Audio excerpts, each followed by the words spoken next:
Hi, everybody. Hi, I'm Lynn, and this is Trevor. Hi, And guys.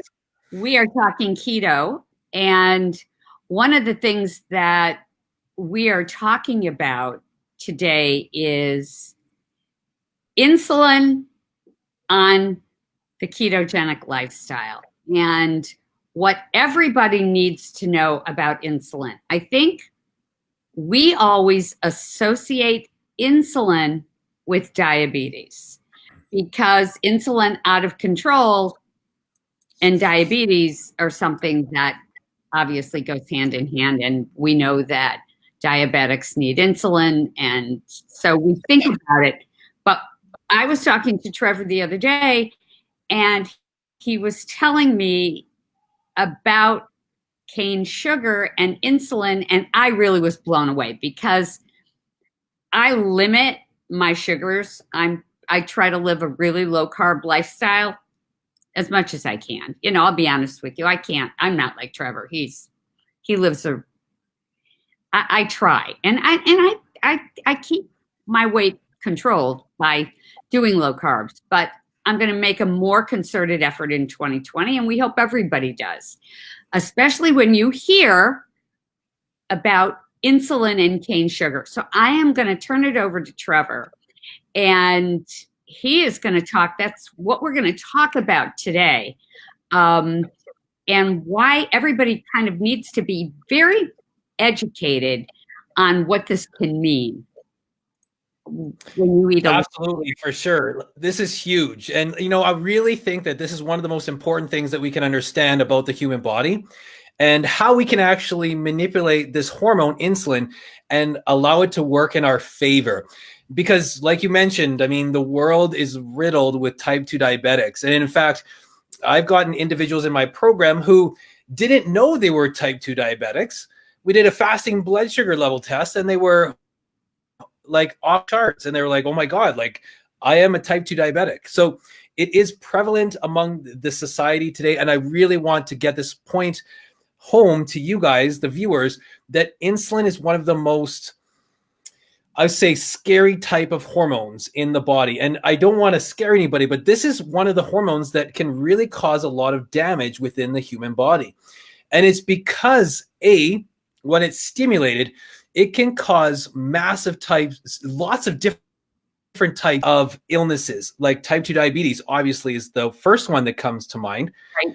But out of control insulin essentially shuts down cells. We have something called insulin resistance in our body. And within insulin resistance, this is where your body cannot communicate properly with insulin. And then we see very, very high spikes of blood sugar levels.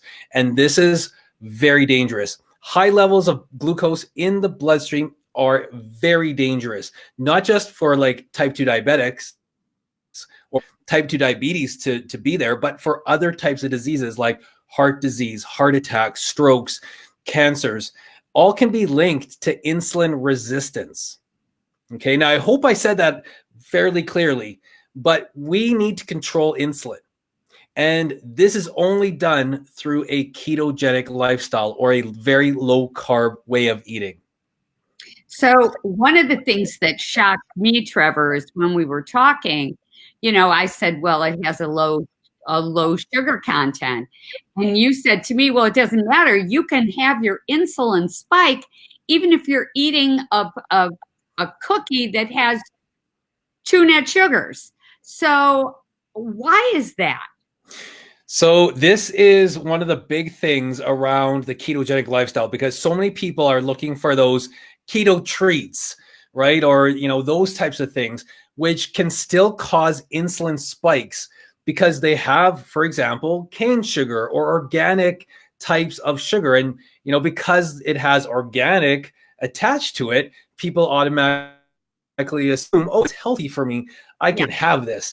And unfortunately, it's not like usually one, it's more like 3 or 4 in the day. And this can cause a massive blood sugar spike. Okay. And blood sugar, like I just mentioned, high levels of blood sugar or excess blood sugar in the blood is detrimental. And that is because your pancreas has to work overtime to release insulin. And every time you're shooting out insulin, it's causing major damage in the body. So the idea here now is really make sure that we're eating foods that are not processed, that don't have these added artificial sugars added to it, like cane sugar or beet sugar, or anything like that, because it can cause damage in the body. Okay. Wow. Well, we're going to continue this series in terms of sugar spikes, how to control it, the damage that sugar, as far as causing inflammation, what happens then. So the cellular damage that really happens when you have high inflammation, and you get that through eating sugars. And that can mean a potato.